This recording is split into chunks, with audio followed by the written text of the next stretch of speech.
On va commencer avec toi, Chloé, enfin toi ou PJ, je ne sais pas, pour nous parler de Luigi's Mansion. Oui, car on m'a laissé une lettre, effectivement. Donc, je vais devoir m'imprégner du personnage. Chers tous, ici PJ. Je vais vous parler d'un jeu sorti il y a quelques jours sur...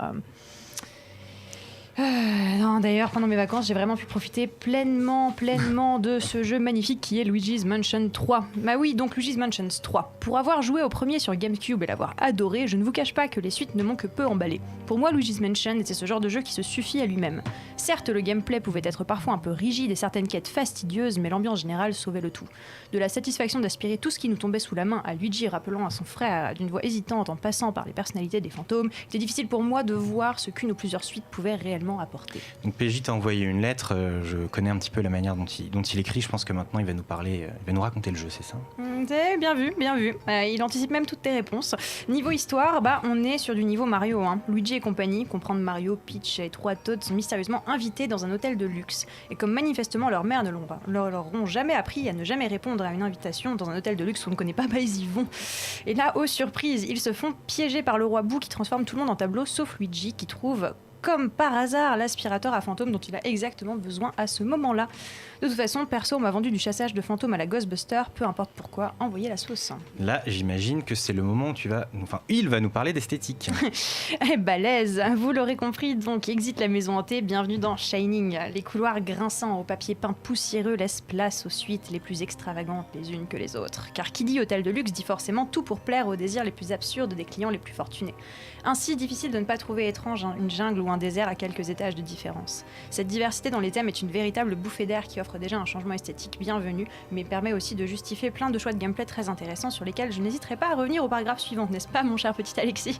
Autre petit truc sympa que j'ai trouvé, le Virtual Horror. Dans le premier volet, le professeur Catastrophe, l'inventeur de votre Ectoblast, pouvait communiquer avec vous via un formidable gadget, le Game Boy Horror. Franchement, c'est tout bête, mais que l'interface in-game des menus se fasse sur un écran de Game Boy, ça me faisait fondre. Mais alors là, reprendre ça façon Virtual Boy, tout est rouge et en simili 3D. C'est pas tous les jeux qui vous donnent envie de passer du temps dans leur menu. Léger bémol, cela dit pour ma part, le soin apporté à la présentation des fantômes. Je les ai trouvés moins marquants que dans le premier.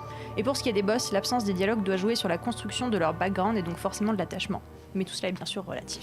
Est-ce que ce serait pas le moment de passer au paragraphe sur le gameplay de cette lettre ? Courage, c'est bientôt fini.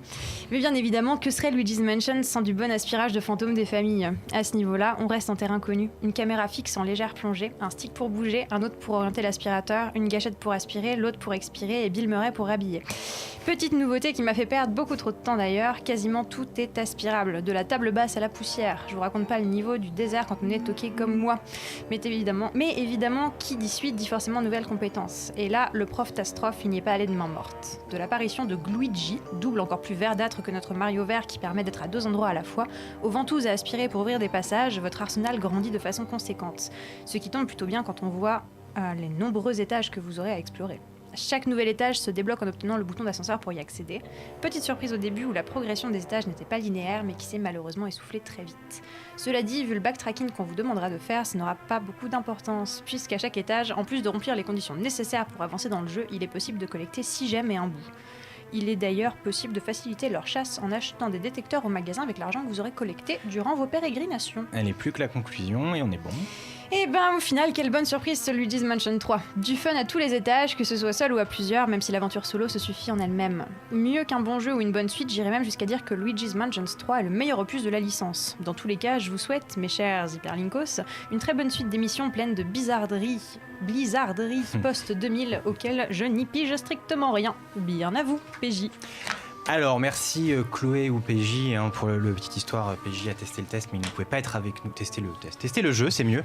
Il ne pouvait pas être avec nous pour en parler aujourd'hui. Donc, merci à lui et merci à toi, Chloé, pour ce roleplay, j'ai envie de dire. Ça me rend toujours plus proche de lui. Est-ce que quelqu'un a joué à Luigi's Mansion 3 autour du plateau ? Pas encore. Non, pas du tout, désolé. J'ai un peu l'impression que c'est le jeu surprise que personne n'attendait forcément et qui s'avère être une excellente surprise de cette fin d'année pour Nintendo. Donc tant mieux, tout le monde a l'air de le recommander, donc nous aussi. À mon avis, il n'y a pas à être déçu de toute façon avec les jeux Nintendo et Luigi's Mansion en fait partie, quoi. Mais le deuxième opus avait un peu divisé parce qu'il y avait moins d'unanimité, mais celui-là a l'air d'être vraiment un excellent jeu, donc Hyperlink vous le conseille. Merci. Jeux vidéo, BD, manga, séries et cinéma de genre. L'actu Pop & Geek, c'est dans Hyperlink, votre cocktail de bulles et de pixels, avec Karel et son équipe, tous les dimanches à 16h, en direct sur VL.